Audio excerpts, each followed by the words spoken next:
अस्सलामुअलैकुम my YouTube family. उम्मीद है आप सब ठीक होंगे। मैं भी ठीक हूँ अल्हम्दुलिल्लाह। आज मैंने बनाए हैं शामी बर्गर, बिल्कुल जैसे बाज़ार में मिलते हैं शामी बर्गर, अंडा शामी बर्गर सेम वैसे ही। और बाज़ार में भी यही बन यूज़ होते हैं जो मैंने यूज़ किए हैं। तो बर्गर बन्स के लिए सबसे पहले मैंने बनाए शामी कबाब, जो कि मेरे ख़त्म हो चुके थे और मैंने बनाने थे, क्योंकि जब मैं ये बना के रख लेती हूँ तो फिर मैं बहुत रिलैक्स हो जाती हूँ। और शामी कबाब की रेसिपी मैं पहले भी शेयर कर चुकी हूँ। आज मैं आप लोगों को दोबारा बता देती हूँ कि मैंने यहाँ पर लिया है हाफ़ केजी दाल, जिसको मैंने आधा घंटा पहले भिगो दिया था, और हाफ़ केजी मैंने बोनलेस चिकन लिया है। 7 से 8 अदद मैंने लाल साबुत मिर्च लिया है। गरम मसाला मैंने साबुत लिया है, दालचीनी, मोटी इलायची और बादियान का फूल, कुछ लौंग और कुछ काली मिर्च, और 1 टीस्पून इसमें मैंने ज़ीरा डाला है। 1 टीस्पून मैंने लाल मिर्च पाउडर, हाफ़ टी स्पून हल्दी, नमक हस्बे ज़ायका, और एक छोटे साइज़ का प्याज, और 4-5 डवे लहसुन के, और 2 से 3 टुकड़े अदरक के। 2 मग मैंने इसमें पानी के डाल के मैंने इसको बॉयल कर लिया था बगैर प्रेशर के ही। तो जब ये अच्छी तरह से इसका पानी ड्राई हो गया तो इसको मैंने कूंडी में कूट लिया था, और 1 अदद मैंने इसमें अंडा मिक्स किया है। इसके बाद मैंने शामी कबाब बना के रख लिए हैं, और इसके कूटने की और गलाने की वीडियो मैंने इसलिए शेयर नहीं की कि मैं पहले भी डिटेल से इसकी वीडियो शेयर कर चुकी हूँ, तो इसलिए आज मैंने नहीं की, क्योंकि फिर मेरा व्लॉग काफ़ी लंबा हो जाता है। तो मैंने अलग से इसकी रेसिपी शेयर की हुई है, आप लोग मेरे चैनल का विज़िट करके देख सकते हैं। यहाँ पर हाफ़ केजी दाल और हाफ़ केजी चिकन से मेरे 30 अदद शामी कबाब बन के रेडी हो गए हैं, और इसको अब मैं रख दूँगी फ्रीज़र में फ्रीज़ करने। जब ये अच्छी तरह से फ्रीज़ हो जाएंगे तो फिर मैं इसको कंटेनर में डाल के या ज़िप-लॉक बैग में डाल के इसको मैं सेव कर लूँगी। कबाब बनाने के लिए सांचा मिल जाता है बाज़ार में भी, और हम ढक्कन से भी बना सकते हैं। ढक्कन पे प्लास्टिक लगा के तो हम उसकी शेप दे सकते हैं, लेकिन मैं यहाँ हाथ से ही बना रही हूँ। यहाँ पर मैंने कुछ कबाब फ्राई किए हैं, और आप इसको अंडे में डिप करके भी फ्राई कर सकते हैं, लेकिन मैंने अंडा इसके अंदर डाला था तो मैंने वैसे ही फ्राई किए, और ये बिल्कुल भी नहीं टूटते। क्योंकि अक्सर लोगों को होता है कि शायद टूट जाते हैं कबाब। बस फ्राई करते वक्त हमने फ्रीज़र से निकाल के फ्राई करने हो तो सबसे पहले हमने इसको तेज़ आंच पे थोड़ा सा पकाना होता है, ताकि इसकी कोटिंग थोड़ी सी क्रिस्पी हो जाए, और फिर अपनी आंच को स्लो कर लेना होता है, तो ये अंदर तक अच्छी तरह से पक जाते हैं। बंद गोभी मैंने बारीक बारीक काट के इसके अंदर मैंने मेयोनीज़ मिक्स कर लिया, और 2 अदद अंडे मैंने फेंटे हैं। आप अपनी मर्ज़ी से अंडे ज़्यादा भी ले सकते हैं। मैं 4 बर्गर बना रही हूँ, तो यहाँ पर मैंने 2 ही अंडे लिए हैं। अंडों में मैंने थोड़ा सा नमक मिर्च डाला है, और अंडे मैंने फ्राई कर दिए, और बन की मैंने कटिंग कर ली थी।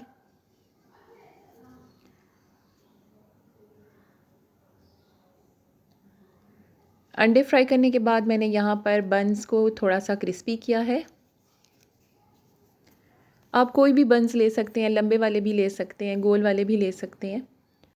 यहाँ पर चूल्हे की फ्लेम मैंने बिल्कुल स्लो रखी है, क्योंकि मैंने इनको सेकना है ताकि थोड़े से क्रिस्पी हो जाए।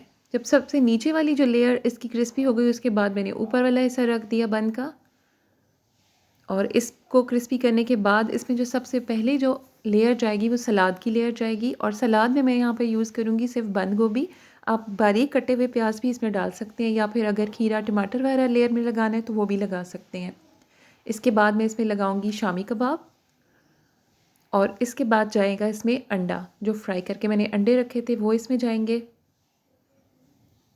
इसके बाद मैं लगाऊंगी केचप की लेयर, और केचप की जगह आप लोग चिली गार्लिक सॉस भी लगा सकते हैं।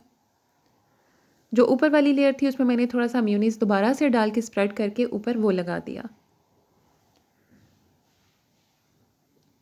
और ये हमारे रेडी हो गए अंडा शामी बर्गर।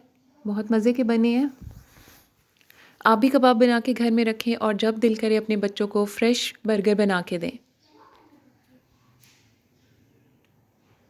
एक बर्गर मैं भी आप लोगों को कटिंग करके दिखाती हूँ।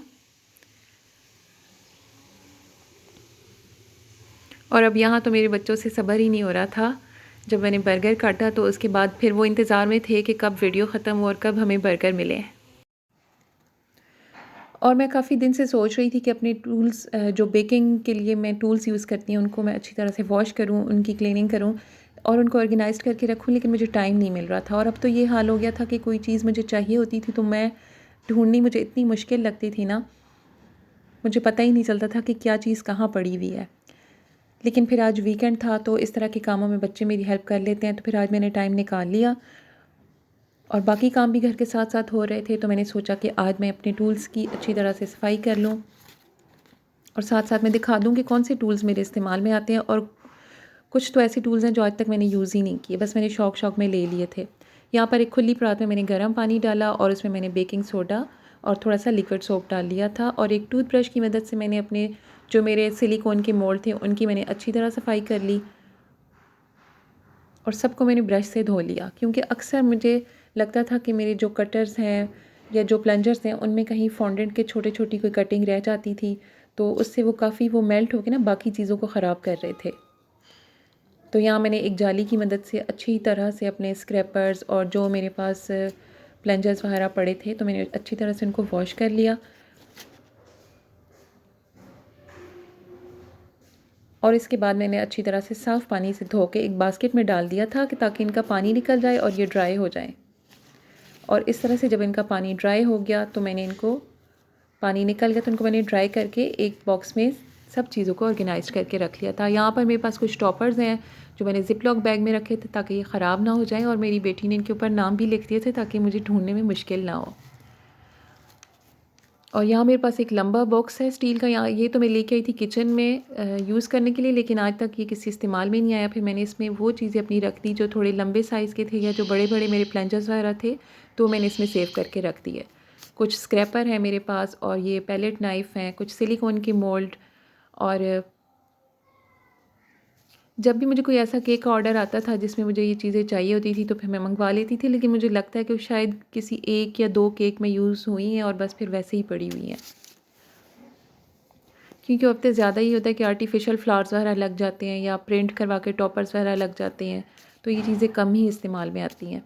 तो ये चीज़ें मैंने सारी बॉक्स में डाल के रख ली और ये मेरे पास कुछ ब्लैक कलर के कपल जो कटर हैं वो हैं, कुछ नोज़ल्स मैंने एक बॉक्स में फॉन्डेंट के बॉक्सेस पड़े थे तो मैंने उनको वॉश करके सारी छोटी चीज़ें मैंने उसमें रख दी। और यहाँ पर ये मैंने दिखाए थे आप लोगों को कुछ अल्फ़ाबेट कटर हैं और ये किचन स्केल का बॉक्स पड़ा था, इसमें मैंने अपने बटर पेपर जो यूज़ होते हैं वो रख दिया। और पियोनी कटर तो आज तक मेरी किसी इस्तेमाल में नहीं आए, ये मैंने इतने महंगे मंगवा लिए थे, तकरीबन 3 साल हो गए, लेकिन आज तक मैंने कोई केक किसी केक पे ये फ्लावर नहीं लगाए। और ये मेरे पास कुछ जो मेरे पास शीट्स हैं सिलिकॉन की मैट वगैरह हैं वो सब मैंने इस तरह कर्टन में रख के एक दफ़ा तो मैंने इनको पैक करके रख दिया था। तो ये कुछ केक के बॉक्सेस मेरे पड़े हुए हैं और ये मेरे पास कुछ मैट हैं जो मैं पिज़्ज़ा के लिए लेके आई थी, कूलिंग मैट।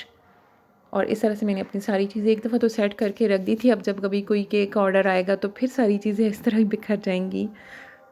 तो बस आज का था मेरा एक व्लॉग, उम्मीद है आप लोगों को पसंद आएगा। मिलते हैं इंशाल्लाह नेक्स्ट वीडियो में, अपना ध्यान रखिएगा। अल्लाह हाफिज़।